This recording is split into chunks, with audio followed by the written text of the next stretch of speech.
நாய்க்கடி சம்பவங்கள் அச்சமிகு வகையில் அதிகரித்து வரும் நிலையில் அது குறித்த தரவுகளுடன் நமது செய்தியாளர் திலகவதி அளிக்கும் விளக்கத்தை பார்க்கலாம்.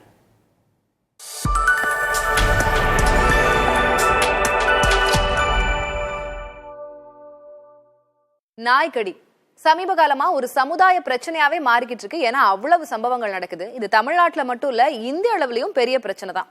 சர்வதேச அளவுல இதை எப்படி நிறுத்துறது அப்படின்னு யோசிச்சு பல்வேறு திட்டங்கள் தீட்டுறாங்க, நடவடிக்கைகள் எடுக்கிறாங்க. வேர்ல்ட் ஹெல்த் ஆர்கனைசேஷன் 0/30 அப்படின்ற ஒரு முன்னெடுப்பு 2018ஆம் ஆண்டு கொண்டு வராங்க. 0/30னா என்ன?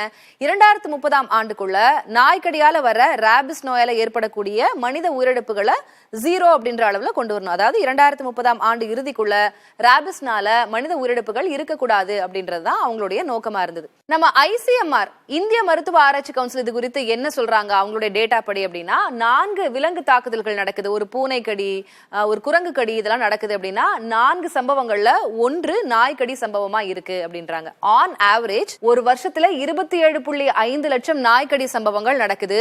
அதனால ஏற்படக்கூடிய ராபிஸ் நோயால 5726 பேர் உயிரிழக்கிறாங்க. 2023ஆம் ஆண்டு தரவுகளின்படி பார்த்தோம்னா இதுல தமிழ்நாடு ரொம்ப மோசமான இடத்துல இருக்கு.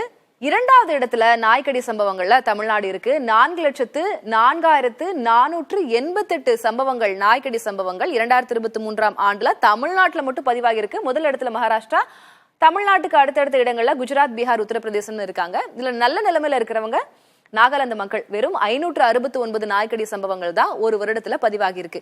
என்ன பிரச்சனை, ஏன் இதை நிறுத்த முடியல அப்படின்னா, அந்த பிரச்சனையுடைய வேர் வரை நம்ம ஆராயணும். ஏன்னா நம்ம கிட்ட நாய்கள் எவ்வளவு இருக்கு அப்படின்ற தரவுகளை சேகரிக்கிறதுலே பெரிய பிரச்சனை இருக்கு.